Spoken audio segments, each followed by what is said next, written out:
হাসান শহীদ জহর খাইয়া হোসেন শহীদ রোজে খাইয়া আসগো একবার দেখা ইলো পানি রোগা রোগে আল্লাহ আল্লাহ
শহীদ জহর খাইয়া হোসেন শহীদ রোজা খাইয়া আসগো একবার তিরিকা ইল্লাহ পানি রোজা রোজা আল্লাহ আল্লাহ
পেশোয়ারি দরবার শরীফের পীরজাদা হযরত মাওলানা মুহাম্মদ ইসমাইল হোসেন নয়ন সহ পীরজাদা হযরত মাওলানা খন্দকার মহিউদ্দিন মহিউদ্দিন সুফিয়ান কাদেরী সাহেব সহ পীর মুফতি আব্দুস সাত্তার আল কাদেরী সহ যত উলামায়ে কেরাম সদারত করতেছেন, আল্লাহ প্রত্যেকের সদারত ক্রমে বিশেষ করে মাহফিলের প্রধান বক্তা পীর মুফতি গিয়াসউদ্দিন কাদেরী সাহেব কেবলা সহ আমরা যারা মাহফিলের মধ্যে উপস্থিত হইলাম, আমাদের প্রত্যেকের মুনাজাত তোমার দরবারে কবুল আর মঞ্জুর কইরা নাও। এরে আমার হোমনা আলীপুর এবং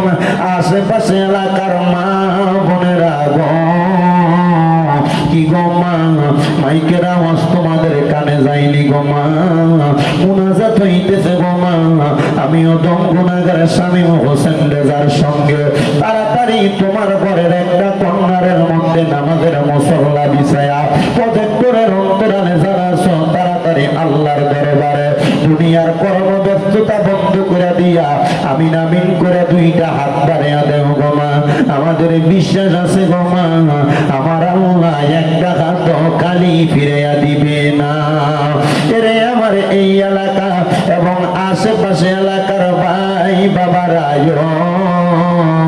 কিরে ভাই, দুনিয়ার কাজকর্ম গুলা বন্ধ হয়েছিল রে ভাই, মুনাজাত হইতেছে রে ভাই,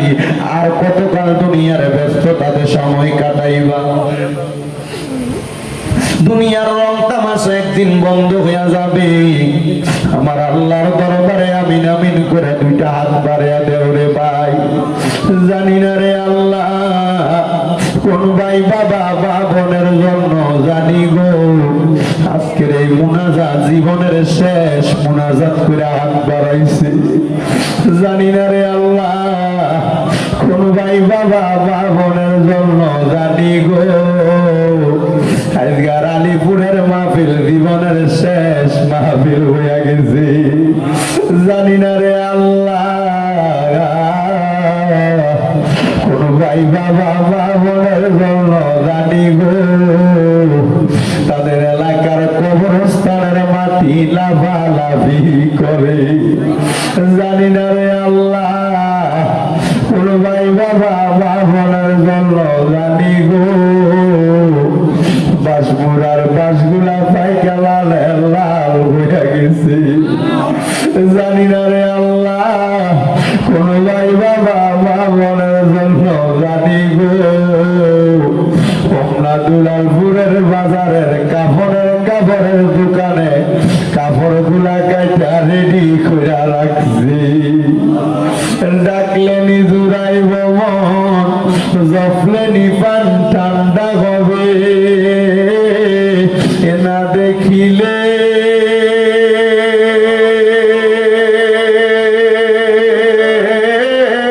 দুই নয়নে নয়নে রে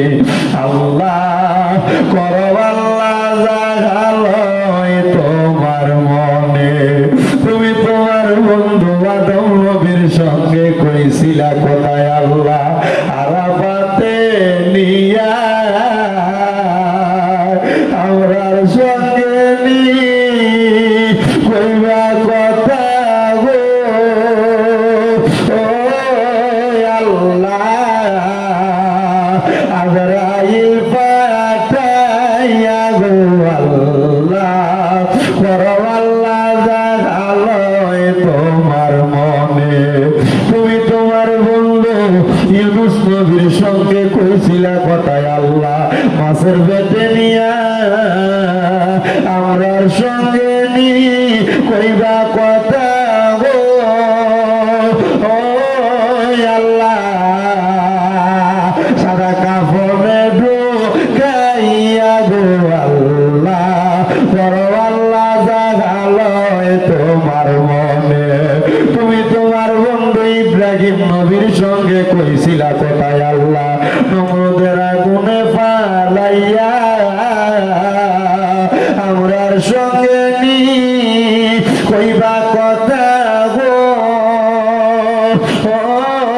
আল্লাহ অন্ধকার কবরে না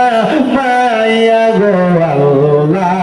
করো আল্লাহ জাগালয় তোমার মনে। অবশেষে আমার নূরের নবীর সঙ্গে কইছিলা কথায় আল্লাহ মেরাজতে নিয়া আমরার সঙ্গে নি কইবা কথা গো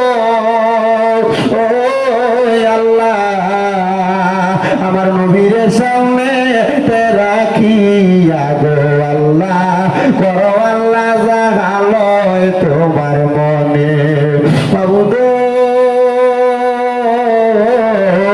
মায়ার নজর করে তাকে দেখেন গো আল্লাহ এই আলিপুরের মাদ্রাসার মাহফিলে কে জানি হাত বাড়াইছে কার জানি জগতের মধ্যে আব্বা নাই যে বাবা রিক্সা চালাইয়া মাটি গাইটা মাথার গাম পায়ে ফালাইয়া পরের বাড়িতে বদলার কাম কইরা সন্তানদের মানুষের মতো মানুষ করার জন্য আব্বা পরিশ্রম করছে এমন আব্বা যাদের অন্ধকার কবরে রে আল্লাহ আব্বার কবর জান্নাতের বাগান বানায়া দাও ও দয়া ফরিয়াদ তোমার দরবারে আজকের মুনাজাতে কে জানি হাত বাড়াইছে কার জানি জগতের মধ্যে মানা যেই মা 10 মাস 10 দিন গর্ভে ধারণ কইরা সন্তানের প্রসব বেদনা সহ্য করতে মার বড় কষ্ট হইছে এমন মা যাদের অন্ধকার কবরে রে আল্লাহ আমার কবর জান্নাতের বাগান বানিয়ে দাও আল্লাহ আজকে 3 দিন হয় কুরবানির ঈদ চলে গেছে অনেক সন্তানেরা কুরবানি দিছে মা বাপ দুনিয়াতে বাইতে থাকতে কুরবানি দেওয়ার সামর্থ্য ছিল না দয়া একটা ছেলে দুবাই থেকে কল দিয়া মাঝে মাঝে দোয়া চাইতো ওই ছেলেটা আমার কত কয়দিন আগে ফোন দিয়া কইতাছে হুজুর আমার আব্বা জান ঘরের গাই গরুটা বিক্রি করে আমার বিমানের টিকিট কাইটা আমারে পাঠাইছে আমার আব্বার বড় স্বপ্ন ছিল এই গরুটার পেট থেকে যে বাচ্চাটা হবে ওই বাচ্চাটা কোরবানির জন্য রাইখা দিবে আমি আমার আব্বারে কইছি বাবা আপনি না কোরবানির নিয়ত করছেন আপনি দি গরুটা বিক্রি করে দিতেন হুজুর আমার আব্বা আমার এয়ারপোর্টে নামাইয়া দিয়া যাওয়ার সময় বলতে পুত্রে বিদেশ যে কামাই করলে তোর ইনকামের টাকা দিয়ে আমি কোরবানি দিব হুজুর আমার ব্যাংকের টাকার অভাব নাই আজকে 3 মাস হয়ে যায় আমার আব্বা আমার ছাইরা দিয়া দুনিয়া থেকে বিদায় হয়ে গেছে আমার মায়ের ইন্তেকালের পরে আমার আব্বা আমরারে বড় কষ্ট করে মানুষ করছে হুজুর আমি 2 লক্ষ টাকা দিয়ে একটা গরু কিনা কোরবানি দিতেছি কিন্তু আমার আব্বা না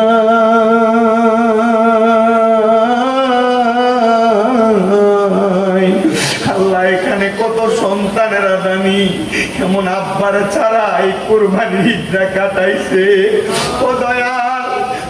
আব্বা যদিও নিজেরা কোরবানি দিত না মানুষের বাড়ি থেকে সমাজ থেকে পঞ্চায়েত থেকে যে গোস্ত আসতো 2টা টুকরা আলু বাড়া দিয়া মা গোস্তটা রান্না করতো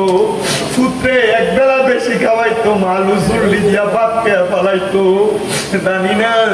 এমন কোন সন্তানের ঘরে গোস্ত আছে কিন্তু মা বাপ নাই আল্লাহ তাদের আম্মা আব্বার কবর না জাতের ফয়সালা করো আমার একটা ভক্ত বিপ্লব তার আম্মা ইন্তেকাল করতে আজকে 17 দিন হয়ে যায় তার আম্মারে যারা ঈদ কাটাইছে আল্লাহ তার আম্মার কবরটারে নাজাতের ফয়সালা করো রাব্বুল আলামিন দেশ বিদেশ থেকে অনেকে দোয়া চায় প্রত্যেকের খাস দোয়া কবুল ও মঞ্জুর করো যাদের আম্মা আব্বা বেঁচে আছে হায়াতে তৈয়বা নসিব করো এই আলিপুর কাদেরিয়া মাদ্রাসা এতিমখানাতে যারা যারা দান করে প্রত্যেকের দান কবুল করো আমার একজন ভাই ভৈরবের আগারনগর থেকে শফিক ভাই ওনার আম্মা আব্বা সন্তানের জন্য দোয়া চায় তার দোয়া তুমি কবুল ও মঞ্জুর করো গাইবান্ধার গোবিন্দগঞ্জ থেকে একজন খালাম্মা দোয়া চাইছে ওনার দোয়া কবুল করে নাও আমার ভক্ত শামীম অসুস্থ তার আম্মা অসুস্থ দোয়া চাই তারা সেবা দান করো বিশেষ করে আমার আম্মা যারা 1 মাস 2 দিনের মতো বিছানার মধ্যে পড়ে আছে অসুস্থ আমরা আমাদের আম্মারে অসুস্থ অবস্থায় বিছানায় শোয়া ঈদ কাটাইছি আল্লাহ জানি না আমাদের কোন পাপের কারণে আপনি আমার আম্মারে অসুস্থ বানিয়ে রাখছেন আপনার দরবারে তওবা করি আপনি আমার আম্মা জানকে সেবা দান করে দেন আল্লাহ আপনি আমার আম্মা জানকে সেবা দান করে দেন আল্লাহ আপনি আমার আম্মা জানকে সেবা দান করে দেন এখানে যে সন্তানদের মা বাপ বেঁচে আছে আম্মা আব্বার খেদমত করার তৌফিক দান করে দেন আল্লাহ আম্মা আব্বার খেদমত করার তৌফিক দান করে দেন। আমাদের যেন আম্মা আব্বার সাথে কোনো রকম বিয়াদবি না হয়, আমাদের যেন আম্মা আব্বার সাথে কোনো রকম বিয়াদবি না হয়। মাপ চাই আপনার দরবারে। ও দয়াল, আমাদের হায়াত থেকে একটু হায়াত দিয়া হইল আমাদের আম্মা আব্বারে নেক হায়াত দান করেন। আম্মা আব্বা বাইচা থাকলে আমাদের জন্য বেশি করে দোয়া করবে। আল্লাহ আমাদের প্রত্যেকের নেক মাকসুদ গুলো পূরণ করেন। যারা অভাবে আছে অভাব দূর করে দেন। অনেকে প্রবাসীরা বিদেশ থেকে দোয়া চায়, আমার প্রবাসীদের কামাই রুদি ব্যবসা বাণিজ্যে বরকত দেন আল্লাহ। বিশেষ করে ইয়াতিম সহ যারা যারা এই কাদিরিয়া মাদ্রাসার জন্য কষ্ট করে, তাদের প্রত্যেকের পরিশ্রম আপনি কবুল ও মঞ্জুর করেন। পর্দার অন্তরালে অনেক মা বোনেরা হাত বাড়াই, আমাদেরকে কবুল ও মঞ্জুর করেন। যে 4 জন ছাত্র মাথায় পাগড়ি নিবে কোরআনের হাফেজ সম্পূর্ণ করেছে, তারা সব বাকি প্রত্যেকটা ছাত্রকে আপনি কবুল ও মঞ্জুর করেন। আমাদের প্রত্যেকের মরণের আগে আখিরি জবানে মধুর কালেমা পড়ে দিয়েন, লা ইলাহা ইল্লাল্লাহু মুহাম্মাদুর রাসূলুল্লাহ সাল্লাল্লাহু আলাইহি ওয়াসাল্লাম। একটা জবানকে বন্ধ রাখবেন না, মুহাব্বতের আওয়াজ উচ্চ কণ্ঠে পড়েন আলহামদুলিল্লাহ। আলহামদুলিল্লাহ বললে খুশি হয় কি? আল্লাহকে আমরা সবাই একবারে ডান হাত তুলে জোরে ডাকতে আল্লাহ। যে এতগুলা মাঠ ভর্তি মানুষ আছে বোঝা যায় না, মুহাব্বতে বলি আল্লাহ। হাত তুলে পড়ি ইয়া রাসূলুল্লাহ, উচ্চ কণ্ঠে পড়ি ইয়া ওলি আল্লাহ।